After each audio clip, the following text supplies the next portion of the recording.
अंतिम चेतावनी दे रहे हैं। चुन लो, आत्मसमर्पण या मृत्यु। इसका निर्णय अभी हो जाएगा।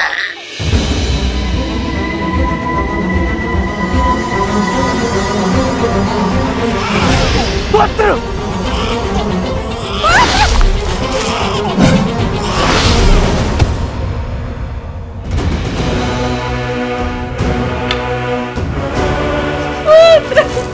मेरा पुत्र! आक्रमण! आक्रमण!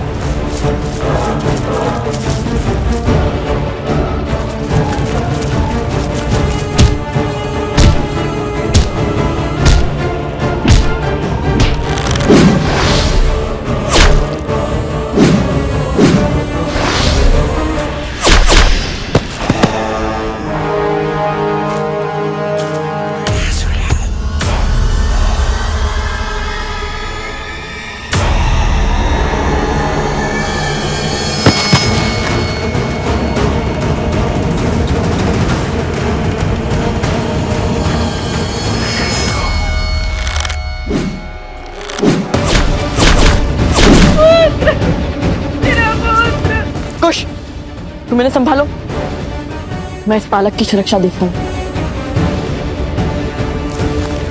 सावधान!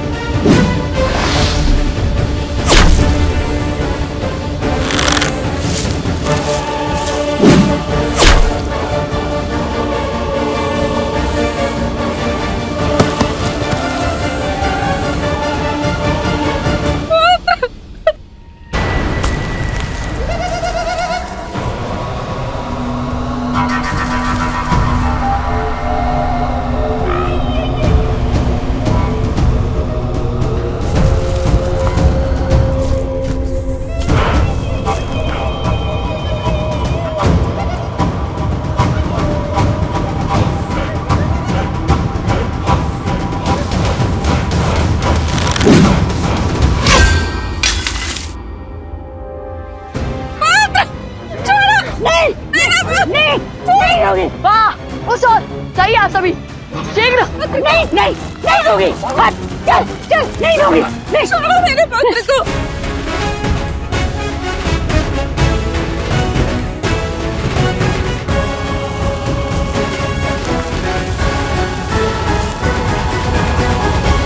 सुना नहीं लक्ष्मण, मुझे अयोध्यापति राम से मिलना है। द्वार खोलो राज अनुज। क्षमा करें महर्षि, परंतु मैं इस समय आपको भीतर जाने नहीं दे सकता। जानते नहीं किसे रोक रहे हो?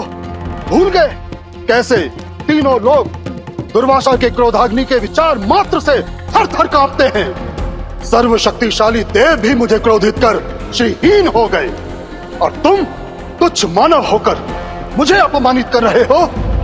जिस दुर्वासा के समक्ष संसार समर्पण कर देता है, उसके समक्ष तुम एक छोटे से राज्य के नरेश के भी अनुज, तुम मुझे क्रोधित करने का तो साहस कर रहे हो। क्षमा करें ऋषिवर, परंतु क्रोध की ऊंचाई क्या होती है ये कम से कम लक्ष्मण को तो नहीं सिखाई है, क्योंकि क्रोध पर केवल आपका ही एकाधिकार तो नहीं है।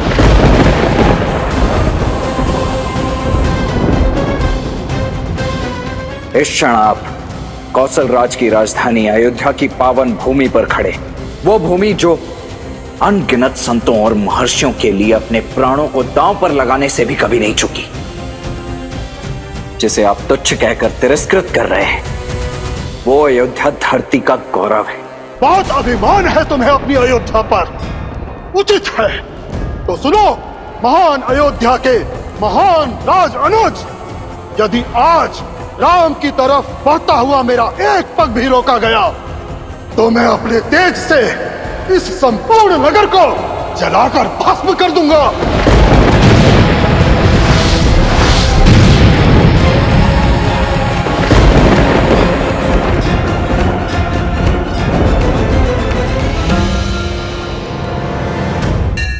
देखिए एकता की शक्ति। जब धर्म एकजुट होता है तो अधर्म को अपने घुटने टेकने ही पड़ते हैं। और स्मरण रहे, संकट चाहे जितना भी बड़ा हो, यदि हर व्यक्ति उसके विरुद्ध खड़ा हो, यदि समाज एक परिवार की भांति उससे लड़ रहा हो, तो उसका हल संभव है। जब तन मन से भय नहीं निकलेगा तब तक यूं ही या अवसर आपका लाभ उठाते रहेंगे। हमसे हमारी संतान और हमारे परिवार को छीनने वाले इन असुरों को जीवित जला देना चाहिए। मेरी पत्नी एक माता से उसके पुत्र को पृथक किया इन्होंने। अच्छा, और वहाँ हाथ में क्या करने वाले थे भूल गए? आप मुझे ग्रह कर लीजिए, बस मेरे पुत्र को मेरे साथ लेके चलिए। नहीं नहीं, ये साथ आया तो तुम्हारा ध्यान कार्य पर नहीं सिर्फ इस पर रहेगा। मैं केवल तुम्हें ही ले जाऊंगा। स्थिति परिस्थिति चाहे जो भी हो, किंतु एक संतान को उसकी माता के आचर से कभी भिन्न नहीं करना चाहिए। ये सबसे बड़ा पाप है। मुझे क्षमा कर दे प्रभु, अब तक जो सत्य नहीं जाना था वो अब मैं समझ गया हूँ। आप दोनों राजकुमार होकर भी स्वयं को बेचकर इस तुच्छ साहूकार का दास बनना स्वीकार किया। अपने पूर्वजों की परंपरा को निभाने के लिए, धन की ध्वजा को लहराने के लिए। आप समझ में आया, इस समाज का भवन धर्म की नींव पर ही तो टिका है और धर्म सदा उसकी रक्षा करता है जो धर्म निभाने का साहस रखता है। धर्म का सत्य यही है, जिस प्रकार वचन का मान रखने के लिए और धर्म की रक्षा के लिए राजा हरिश्चंद्र की रक्षा स्वयं धर्म ने करी थी। ऋषिवर विश्वामित्र ने राजा हरिश्चंद्र को एक चंडाल का सेवक बना दिया और उस चंडाल के आदेश अनुसार वो शमशान घाट कर उन्हें हर मृत शरीर के लिए आत्मा संस्कार का शुल्क लेना था। कोई भी शरीर बिना शुल्क दिए ना जला पाए। और फिर आर्या, आर्या, हमारा बेटा, शैव्य, इसे किसी नाग ने डस लिया।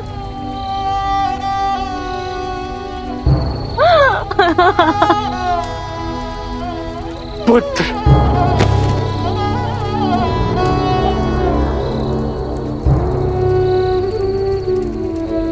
पुत्र,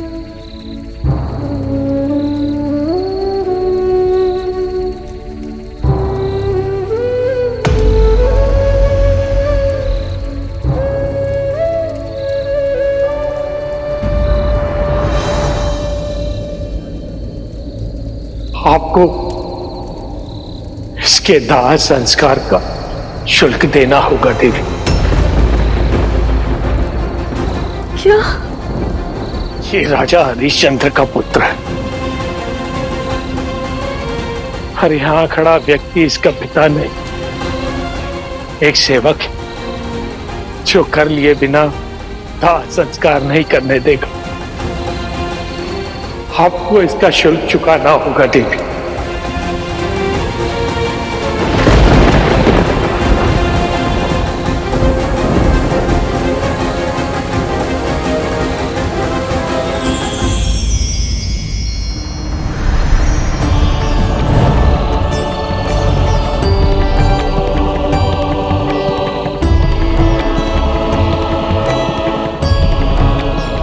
राजा हरिश्चंद्र, आपके लिए परीक्षा की हर सीमा पार कर दिया और आप हमारे हर परीक्षा में सफल हुए। आपने धर्म की ध्वजा लहराया है। आपने सिद्ध किया है कि आप संसार के सर्व राजाओं से ऊपर हैं।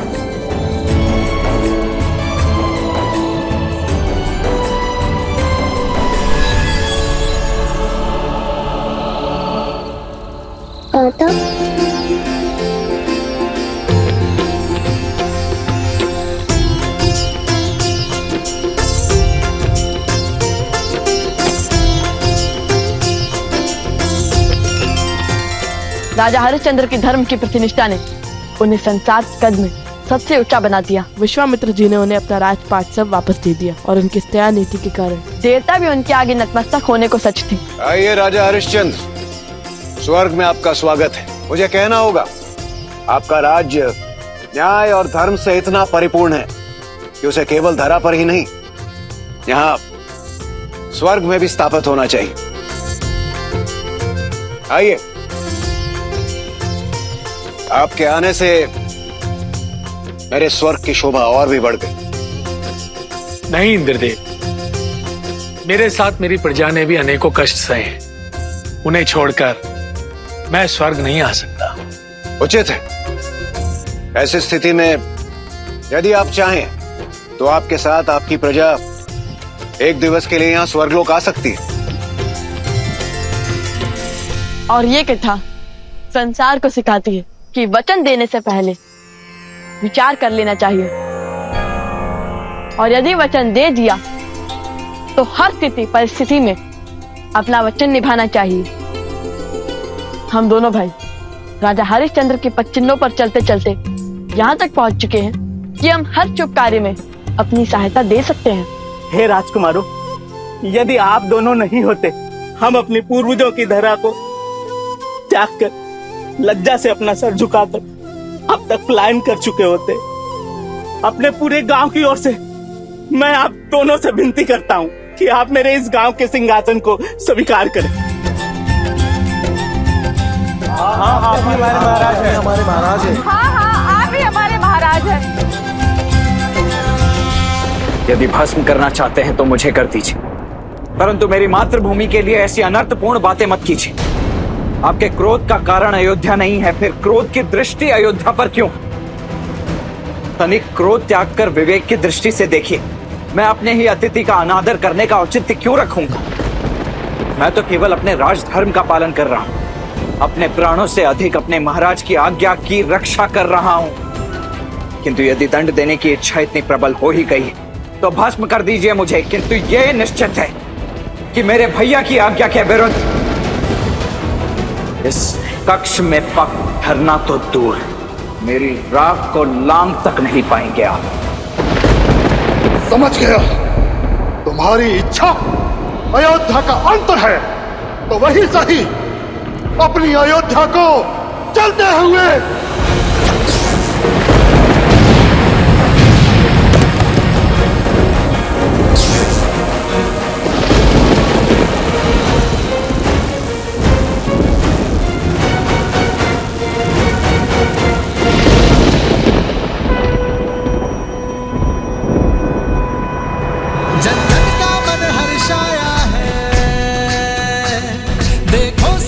अब आया है, बरसों दुख था है ताप सहा, लौटी अब शीतल छाया है, कर स्थापित मर्यादा, संसार के पाप को हर। राजा लव की जय, राजा लव की जय, राजा लव की जय। आप दोनों की ये यात्रा तो एक विजय में बदल गई। आप दोनों ने मलेच्छों का संहार कर असंभव को संभव कर दिया। आप दोनों ही धन्य हैं। ऐसे असंभव को संभव करने वाले कुमारों को पाकर कौशल राज्य ही क्या, संपूर्ण भारतवर्ष धन्य हो गया। और राजकुमार लव के साहस के लिए आज से ये स्थान लवपुरी के नाम से जाना जाएगा। लवपुरी के महाराज लव की, लवपुरी के महाराज लव की।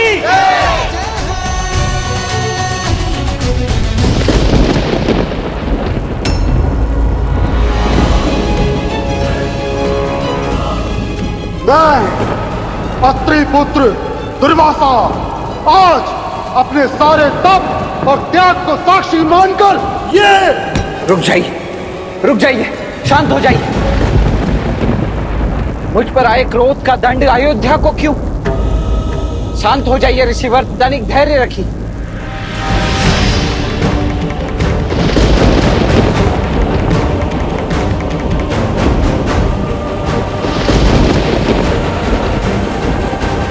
मैं आपके हर आदेश के आगे नतमस्तक होने को सज्ज हूं। कृपा करके शांत हो जाइए। अयोध्या को अपने क्रोध की अग्नि में मत भस्म कीजिए।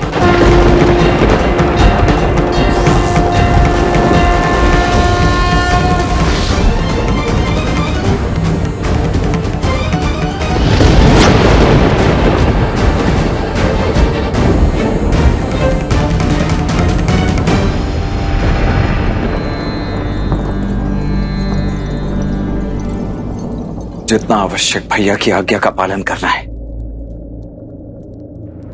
उतना ही आवश्यक अयोध्या की रक्षा का धर्म भी है।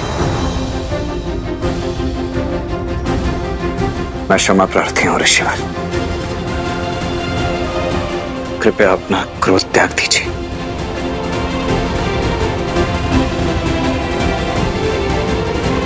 आप यहीं रुकिए, मैं भैया को बुला लाता हूं।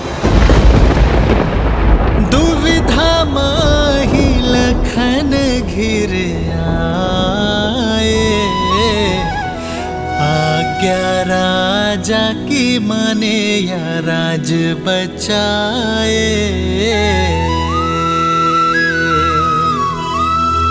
रघुकुल मांगे सबसे अगन परीक्षा, प्राण देने साज लखन बचाने अयोध्या।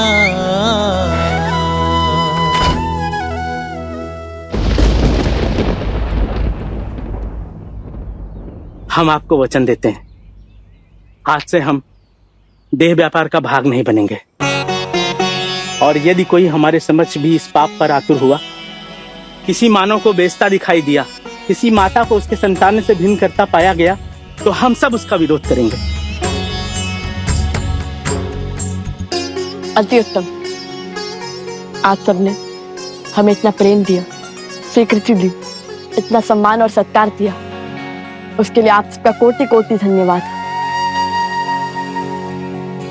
इस स्थान को छोड़ने का मन तो नहीं कर रहा है, किंतु अपनी यात्रा को संपूर्ण करने के लिए हमें आगे बढ़ना होगा, और जब तक मैं ना लौटूं, तब तक मेरे राज्य का कारोबार आप और आपकी पत्नी संभालेंगे।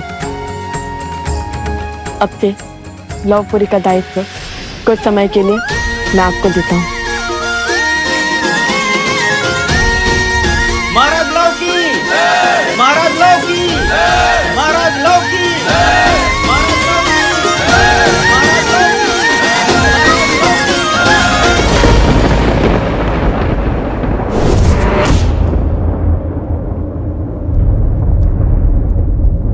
ये क्या किया तुमने लक्ष्मण? जो इस आज्ञा का उल्लंघन करेगा, मैं उसे मृत्यु दंड दूंगा।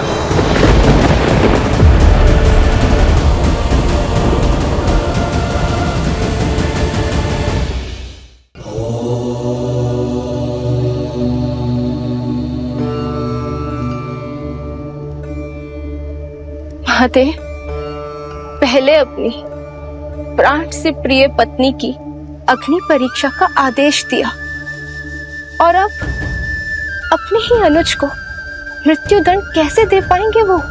देवी, मेरे श्री राम का आयन संसार को यही सीख तो देता है कि कैसे प्रतिकूल परिस्थितियों में भी स्वयं को संभाला जाए, कैसे विषम से विषम आपदा में भी मर्यादा के पद से अडिग ना हो हम। अब देखना तो यह है देवी कि उलझनों के इस भंवर को कैसे सुलझाएंगे मेरे श्री राम।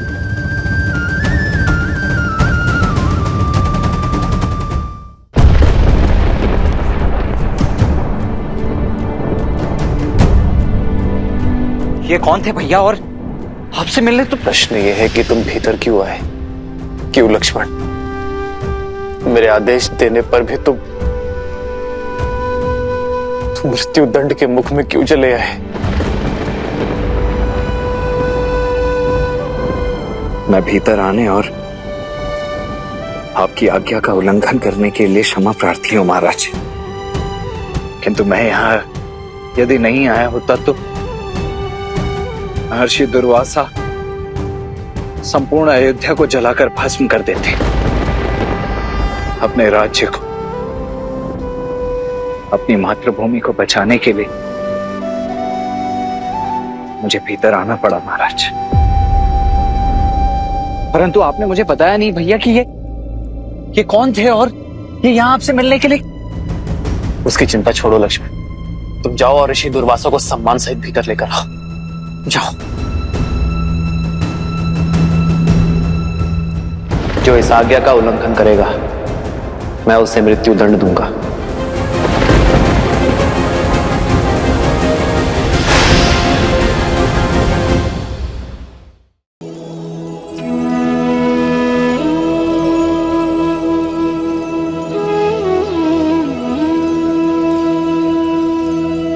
पधारिए ऋषिवर।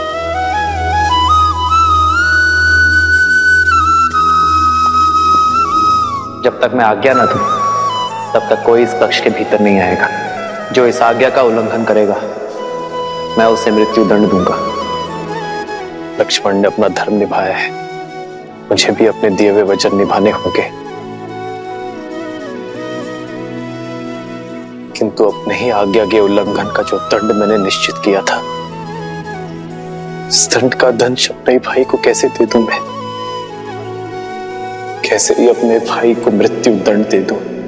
नारायण मन नर की पीर पुकारे, त्याग लखन के रह राम विचारे।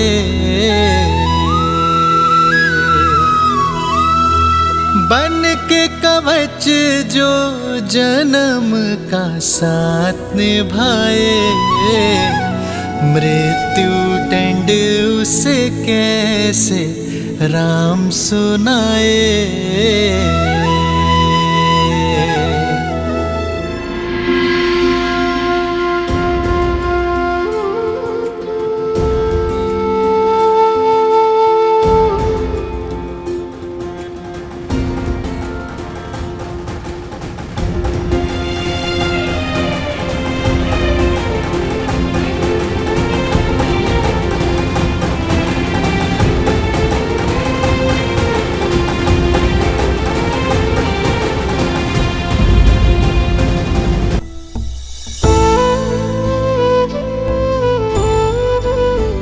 भैया,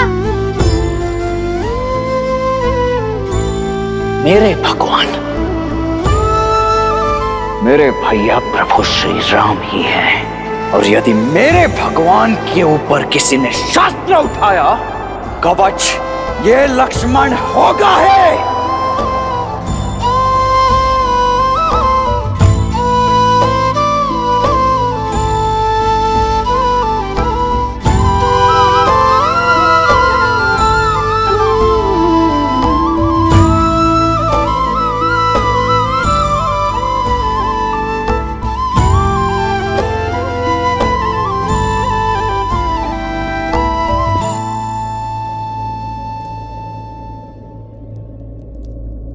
क्षमा कीजिए भैया, मैं आपका अपराधी हूं।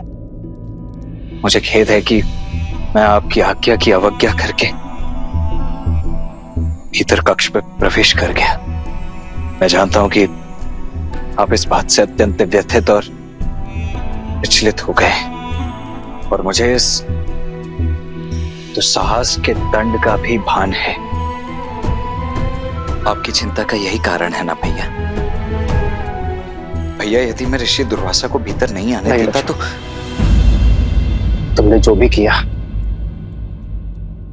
अपनी प्रजा और प्रजावासियों को बचाने के लिए किया। लक्ष्मण, तुम्हारा उद्देश्य ऋषिवर को रोकना था। यदि तुम चाहते तो किसी सेवक को भेज सकते थे, किंतु तुमने ऐसा नहीं किया। दंड का भान होते हुए भी तुम स्वयं भीतर आए। स्वार्थ को त्याग कर तुमने परोपकार किया लक्ष्मण, और इसीलिए तुम दंड के भागी नहीं हो। परंतु भैया, अयोध्या के नियम और अयोध्यापति के वचन तोड़े नहीं जा सकते। नियम और वचन धर्म की रक्षा के लिए होते लक्ष्मण, और तुमने अपने कर्म से धर्म की रक्षा की है। तुम भीतर स्वार्थ के भाव से नहीं, निस्वार्थ भाव से आए थे। मृत्यु का भय त्याग कर आए थे, और इसीलिए तुम्हारा दंड क्षमा योग्य है लक्ष्मण।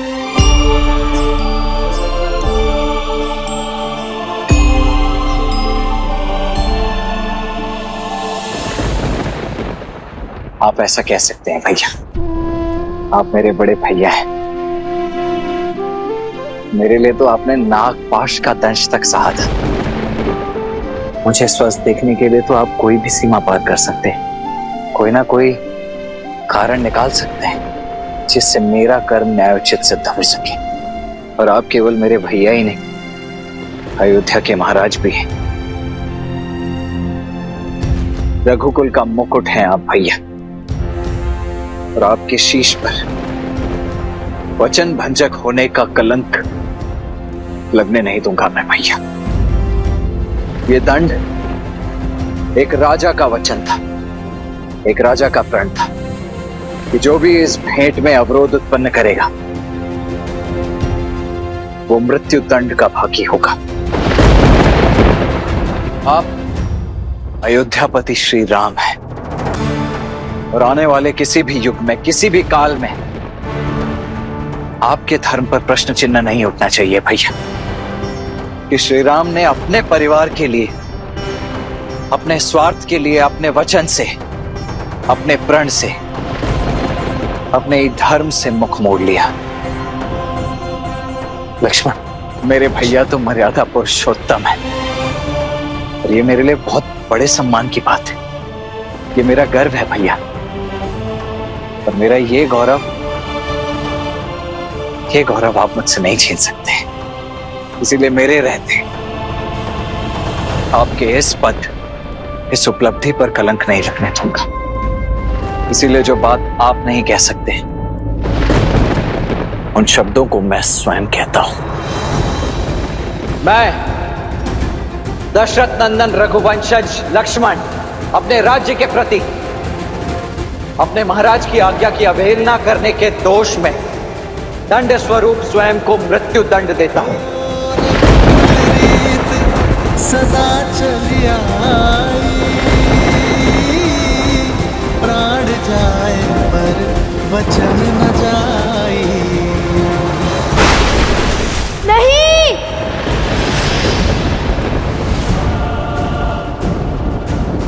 कुछ क्या हुआ? तुम ठीक तो हो ना? मैंने बहुत बुरा सपना देखा हनुमान जी।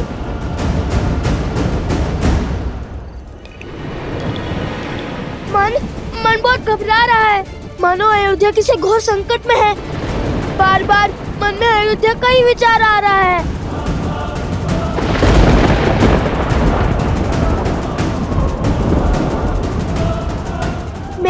मेरे स्वप्न का क्या कारण है? क्यों मेरा मन इतना व्यथित है?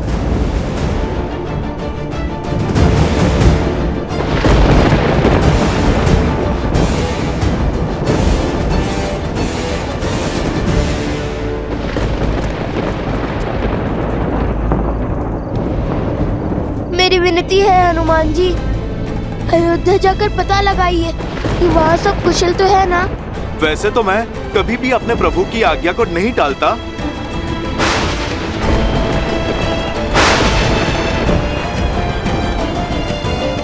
किंतु आपकी चिंता भी तो मेरे प्रभु और मेरे परिवार से ही संबंधित है।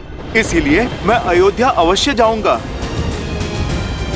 यदि अयोध्या पे संकट के बादल मंडरा रहे हैं तो आप निश्चिंत हो जाइए। मेरे रहते मेरे प्रभु श्री राम और उनके परिवार पर कोई आंच नहीं आ पाएगी।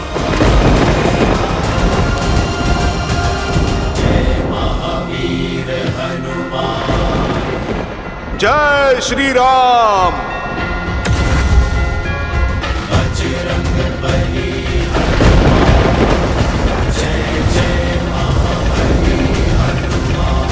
कुमार कुश को अकस्मात ऐसा स्वप्न आना और मेरे हृदय का घबराना मात्र संयोग नहीं हो सकता।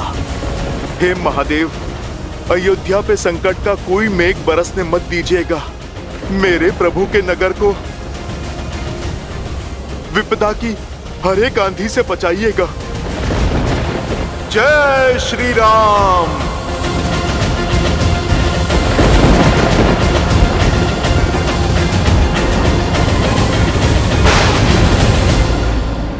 लक्ष्मण,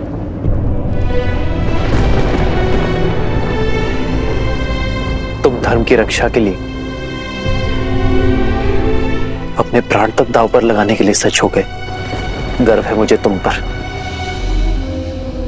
तुम्हारी धर्मनिष्ठा पर। धन्यवाद भैया। मुझे ज्ञात था कि आप मेरे निर्णय के कारण को अवश्य समझेंगे और इसमें मेरा साथ अवश्य देंगे। किंतु निर्णय एक का पक्ष सुनकर नहीं लिया जाता लक्ष्मण।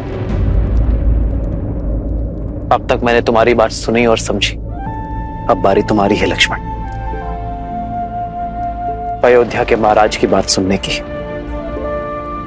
और मैं तुम्हें आदेश देता हूं कि अभी इसी क्षण से इस चर्चा को समाप्त कर दो। परंतु भैया, हाँ लक्ष्मण, मैं इस चर्चा का अंत करना चाहता हूं। सीता को खोने के पश्चात मैं अपने भाई को नहीं खोना चाहता लक्ष्मण। मैं तुम्हारी मृत्यु का आदेश नहीं दे सकता। क्षमा करें महाराज। परंतु अयोध्यापति के इस आदेश को नीति की स्वीकृति नहीं है। रघुकुल के सम्मान के लिए, वचन के लिए रघुवंशी अपना बलिदान देते हैं और इस बलिदान से मैं अपना पग पीछे नहीं ले सकता। लक्ष्मण महाराज, और बड़े भाई होने के नाते आपसे आज्ञा चाहता हूं, क्योंकि आपकी आज्ञा के बिना मेरे पग आगे भी कैसे बढ़ पाएंगे। ये पावन धरती छोड़ परलोक में ही जा पाएंगे भैया।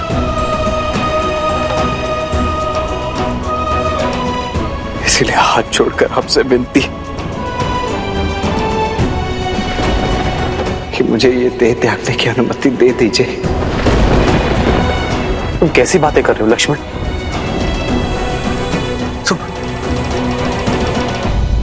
महादेव, श्री राम लक्ष्मण को सब सत्य बताकर स्वयं को और उन्हें इस पीड़ा से मुक्त क्यों नहीं कर देते? क्योंकि नर अवतार को भावनाओं के भंवर को सहना ही पड़ता है देवी। सुख, दुख, पीड़ा, आनंद, सबका स्वाद चखना ही पड़ता है। इस समय नर की देह में है नारायण। इस समय वो केवल एक भाई है जो अपने अनुज की पीड़ा से व्यथित है। संसार के पालन करता नारायण नहीं, जो सुख दुख मोह माया से परे हो।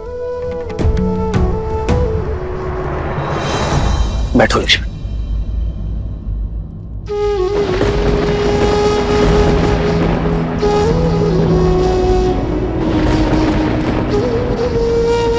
तुमने एक भाई से आज्ञा मांगी है लक्ष्मण, जो वो नहीं देगा।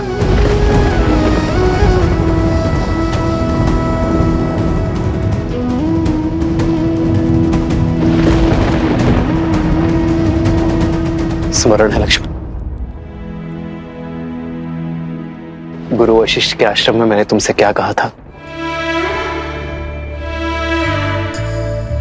तुम छाया नहीं हो मेरी, क्योंकि छाया तो अंधकार में साथ छोड़ देती है ना।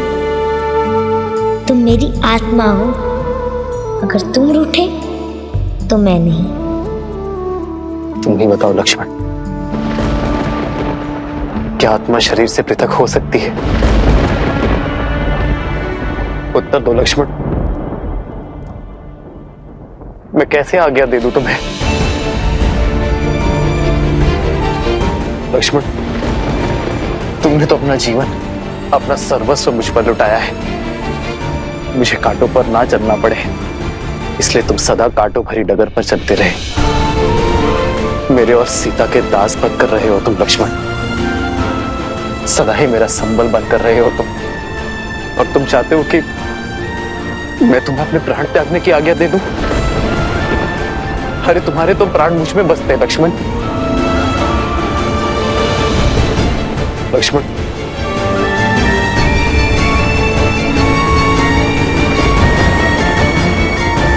आने वाला युग चाहे मुझे अधर्मी कहे, मुझ पर लांछन लगाए, तो मेरा धर्म यही कहता है लक्ष्मण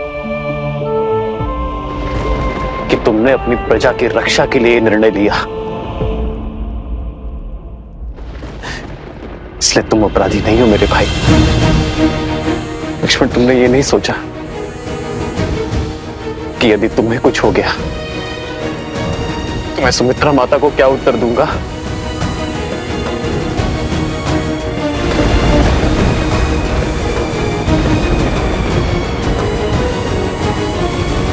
मेरी माता ने तो मेरे जन्म से पूर्व ही मुझे आपकी शरण में सौंप दिया था भैया। मेरा तो जन्म ही आपकी सेवा के लिए हुआ है। और देखिए भैया, मैं कितना सौभाग्यशाली रहा हूं कि नियति ने मुझे न केवल अपने भैया की, अभी तो अपनी भाभी मां की सेवा का भी अवसर दिया है।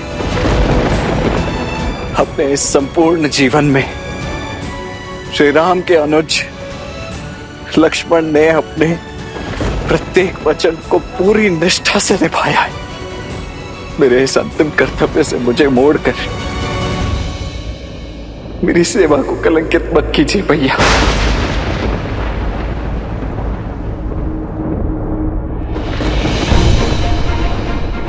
महाराज का आदेश वचन होता है भैया, और उसे निभाना, उसे संपूर्ण करना प्रजा का धर्म। अब आपकी आज्ञा का उल्लंघन तो कर ही चुका हूं मैं, परंतु उससे जुड़े आदेश को अवश्य पूरा करूंगा मैं। अपने जीवन के इस अंतिम कर्तव्य, अंतिम वचन को अवश्य निभाऊंगा मैं।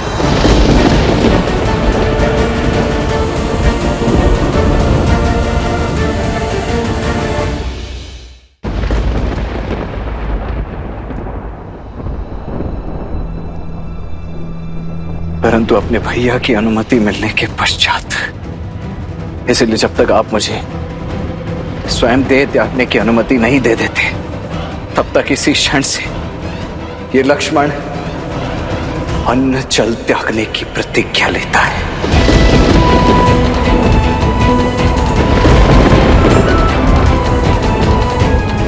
नहीं लक्ष्मण, लक्ष्मण, ये राज परिवार, धन वैभव, स्त्री पुत्र, सब कुछ त्याग कर अपने भैया श्री राम के अतिरिक्त जीवन के हर स्तंभ से मुख मोड़ता है। रघुकुल मांगे सबसे अगन परीक्षा, प्राण देने साजे लखन बचाने अयोध्या। आज्ञा दीजिए भैया।